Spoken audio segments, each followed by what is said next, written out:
Hi everyone, my name is John, and thank you for joining me here again on my channel. Back during the second week of October or so, I went to a local library book sale, which just happens to have a tremendously big area of space, something comparable to the size of a basketball court or two, full of books. And like I said, this was back in October, 10, 11 weeks ago, and I got 24 or 26 books. Last year I got on the order of 30. Um, as far as I've lived around here and have shopped at that particular book sale, pickings have been a little bit on the slim side. I'm lucky to come home with 2 or 4, 6 things. The last 2 years, cross my fingers, have been extremely, extremely lucky. And I found just a ton of fascinating things. One of the things that I do now, and maybe this is something where you live too, the sale is on Friday, Saturday, and I think Sunday. But if you are a dues paying member of the library, and even though I don't patronize the library too much, I always like to support it financially, they let you in at 5 o'clock on Thursday night before everyone else has access. And you would think that it would be a pretty select group of people, but a lot of people get in there early just to do their early browsing. Nevertheless, I still found a lot of things. A lot of history, but also some fiction as well. As you know, I always tend to walk away with a somewhat diverse amount of things. But I am not calling this a fall library book haul. I'm calling it a Christmas book haul because 4 days ago was Christmas, and it's much more wintry now than it was 10 weeks ago. So this is a fall 2024 library book haul Christmas video for fall/December 2023. Let me just get started showing you things. I showed two of these Oxford histories in my Historathon 2024 recommendations, which will go up on the morning of January 1st, so you can wake up bright and early and watch me talk about history recommendations for 30 minutes. This is something that maybe for quarter 2 would be more appropriate. This is the History of the Vikings by Gwyn Jones, also by Oxford. And instead of it being a compilation of essays which touch on, by different authors, this is by one person. All of the essays are by Gwyn Jones, and it seems to have been a little bit better received. So this is possibly in the running for the springtime. Just a warning, a lot of these I won't have too much to say about. I either recognize the title or recognize it as something I want to read about, or recognize the author as someone I want to read. So I have, a lot of things I eventually want to get to in my life, and sometimes I'm a little indiscriminate in the way that I pick up books. But when they're $2 a piece, it's hard to say no. Or when you get them for Christmas and they're free, it's even harder to say no. Whatever. This is by Lewis Mumford.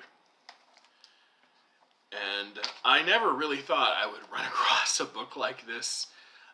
You do see some old books in these kinds of sales, but usually they're old books that I don't want to read.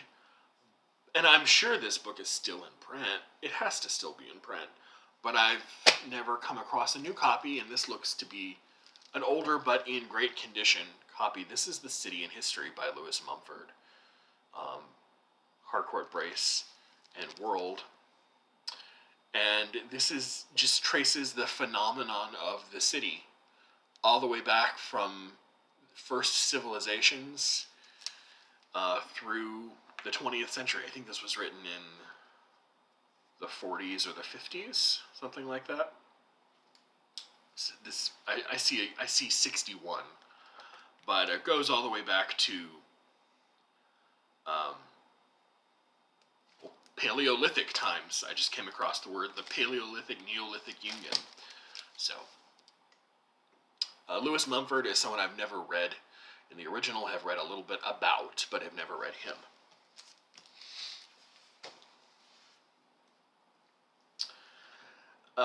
Always very, very happy to find these, even if I don't really read them in their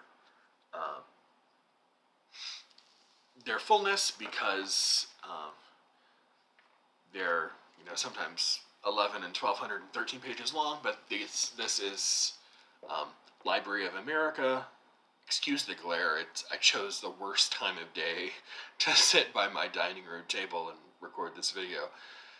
These are the plays from 1913 to 1920.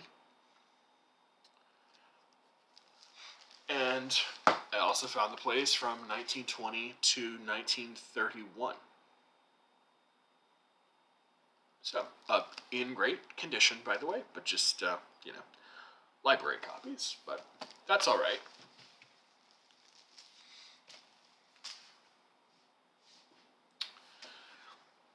Next up, I recognize the name of the book and recognize the book cover. This is a book by a psychoanalyst about a famous mythological goddess figure. This is Athena, Image and Energy by Anne Shearer. And this is sort of like a psychoanalytic study of her importance in culture, society, history, myth, literature, all of that sort of thing.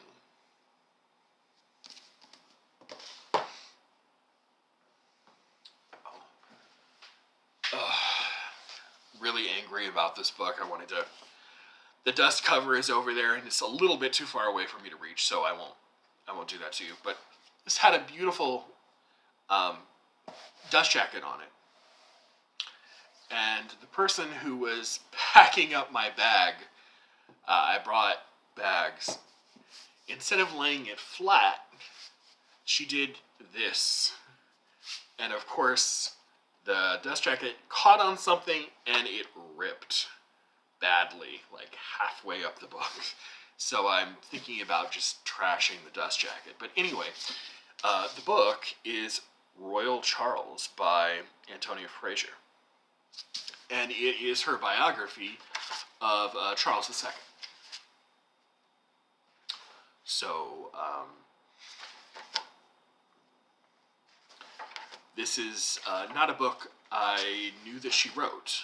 So, I've read several of her other books and enjoy them all. She's a really good storyteller.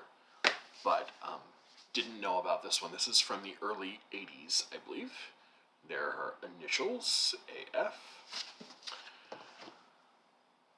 I showed a number of months ago that I found Volume 1 of Shelby Foote's Civil War trilogy, that gigantic trilogy sometimes you find in a box set. And I thought, well, I'll never find Volumes 2 or 3. Just goes to show, all you have to do is wait. Volume 2 looks like this. And it is Fredericksburg to Meridian by Shelby Foote. And Volume 3 looks like this. Another afternoon's reading. This is by Shelby Foote. This is Red River to Appomattox, the conclusion of the war. So, you're looking at on the order of 2,500 to 3,000 pages of reading, but if one of these days I really want to get adventurous and in quarter 4 for Historathon and read, one of these, it's probably going to, it being military history heavy, and military history not being my favorite thing. Probably take them one at a time, but I would love to read them eventually. I love these penguin histories, and I wasn't sure I had this, so I just picked it up. It's in beautiful shape. Still has the Borders sticker from back when Borders was a thing in the United States.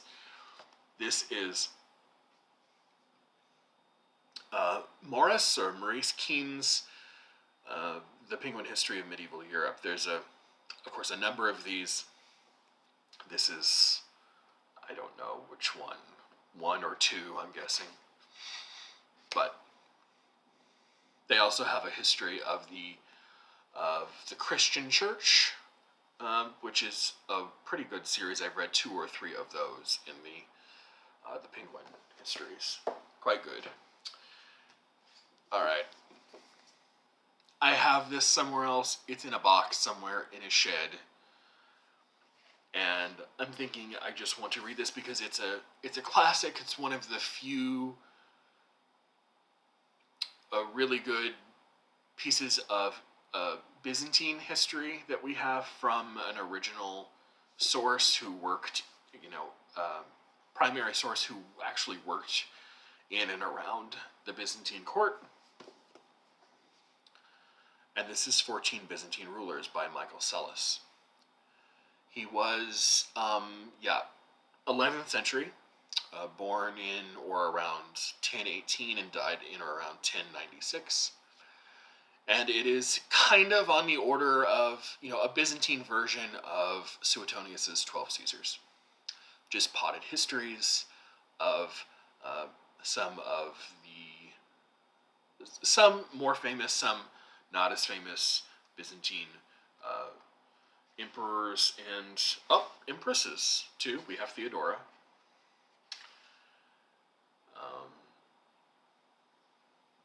But yeah, and it's also in great shape. So in case I don't find the other one, I don't have to go digging for it. I just know I have one.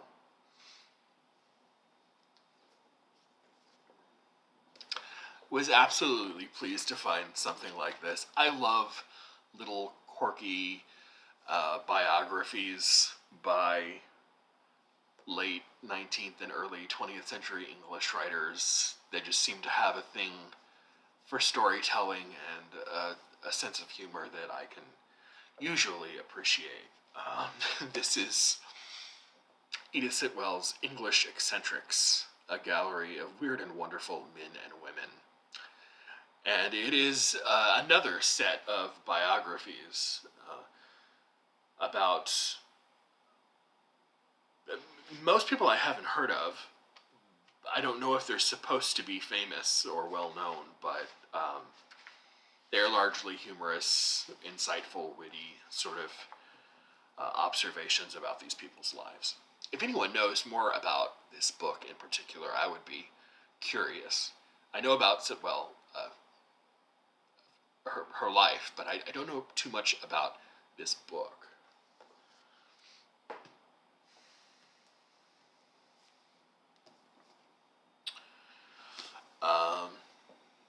The Search for Order, 1877 to 1920, by Robert H. Wiebe, or Wiebe.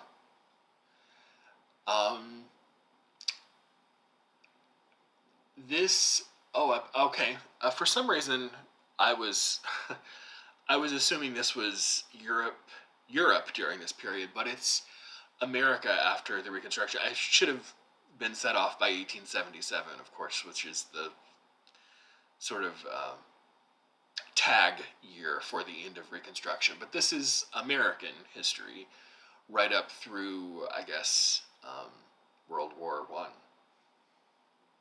After the end of Reconstruction, spread of technology, urbanization, immigration, economic depression, eroded conventional beliefs in individualism, and divinely ordained social systems. Okay, so a general sort of survey history of an American period. I love it. I'll read it one of these days.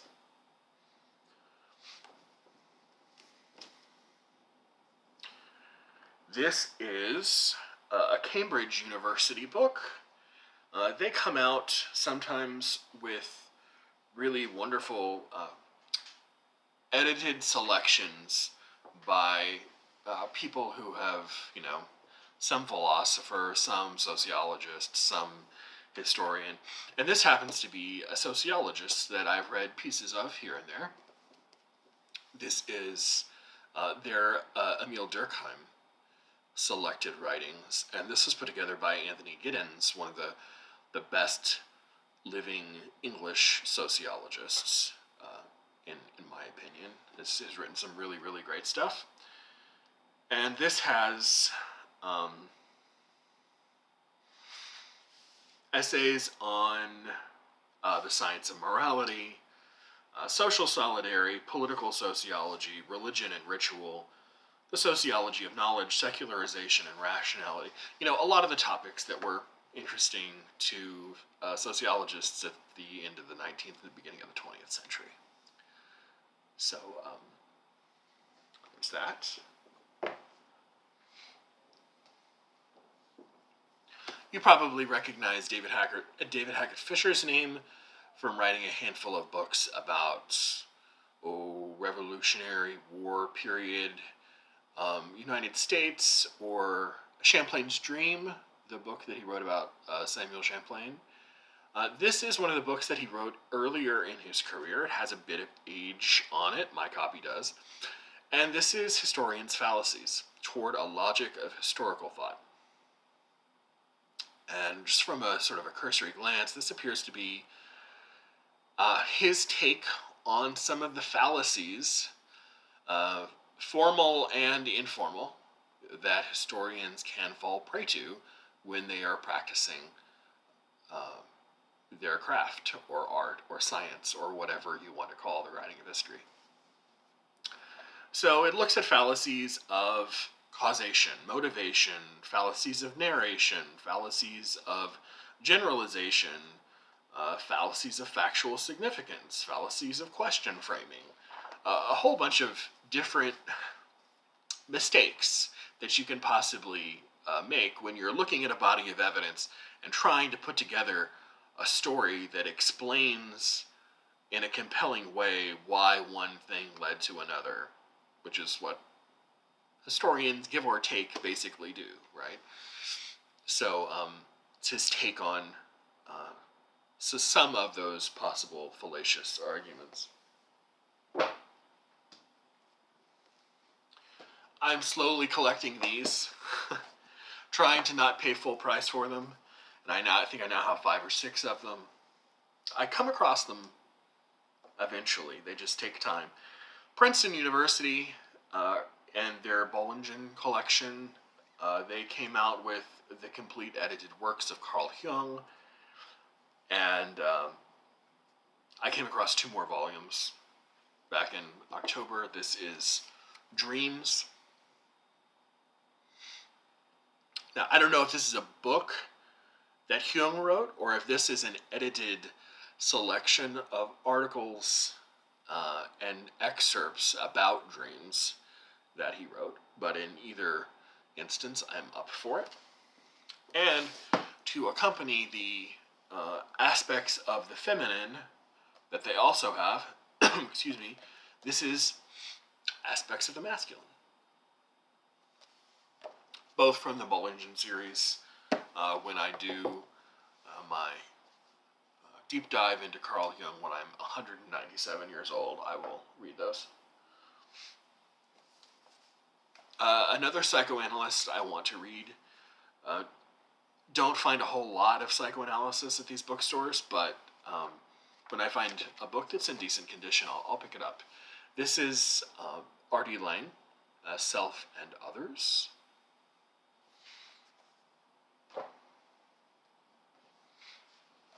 This doesn't need too much of an explanation. This is a Wordsworth classic. It's Rudyard Kipling's The Man Who Would Be King and Other Stories.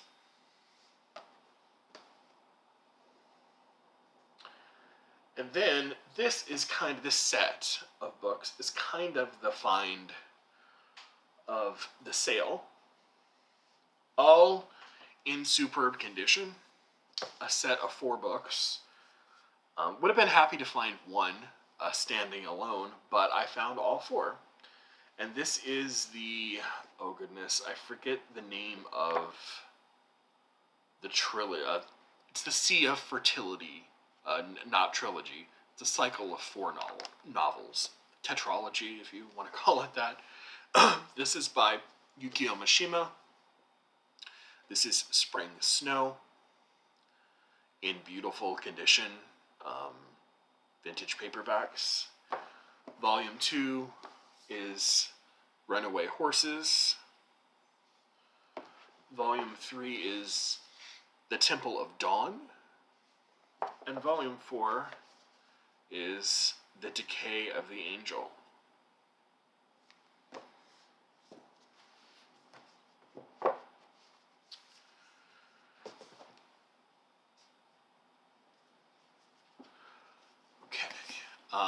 This is Carthage Must Be Destroyed, The Rise and Fall of an Ancient Civilization by Richard Miles.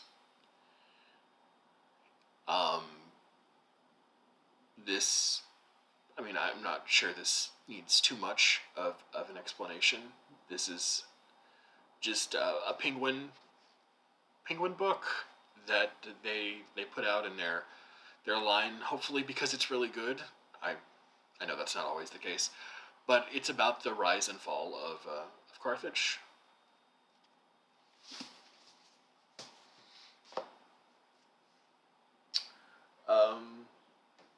Okay, 3 more. I don't review a lot of literary theory or literary criticism, but I think this is a book, excuse me, I have elsewhere in my library, probably in the shed, just like poor Michael Sellis is in the shed. And this is kind of a literary classic from the past 30 or 40 years. This is The Body and Pain, The Making and Unmaking of the World by Elaine Scarry. And I'll just read you a couple sentences off the back. It is a meditation on the vulnerability of the human body and the literary, political, philosophical, medical, and religious vocabularies used to describe it. Elaine Scarry bases her analysis on a wide array of sources, including literature and art, medical case histories, documents of tortures compiled by Amnesty International, and the writings of such figures as Clausewitz, Churchill, and Kissinger. So, I've never read it, but recognized it as something I want to read immediately. And like I said, have a copy of, and is under too many books I don't want to move.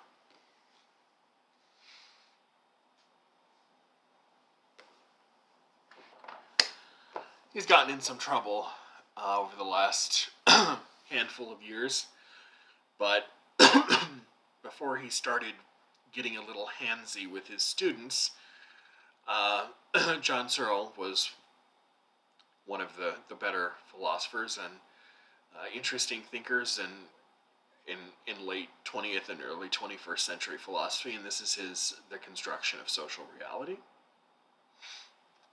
He also has a book on the philosophy of mind. He's mostly known as a philosopher of mind. He's now probably close to 85 or 90 years old, so he's been working for a while. But this is basically what we can know about the external world, considering the fact that we are trapped in our own mind, our own head, our own brain. And last but not least, I've heard this person's name mentioned more than once. One of those things where you hear it mentioned once and then you hear it all the time. I recently showed another book about, I think, Russia under Putin by the same author. This is Serhii Plokhy's Chernobyl, the history of a nuclear catastrophe. Many of his books just have really spectacular reviews and ratings on Goodreads, and this is no exception. Something like a 4.3 or 4.4 with many, many reviews and ratings. So this would be a really good, solid quarter 4 choice for, well, now if you're a really fast reader, but I was thinking for later this year next year in 2024. So that's it. That's it. 25 books in about as many minutes. So there it is. That's your Christmas/fall book haul from the library, or for Christmas presents or whatever. I will see you in the new year. Take care.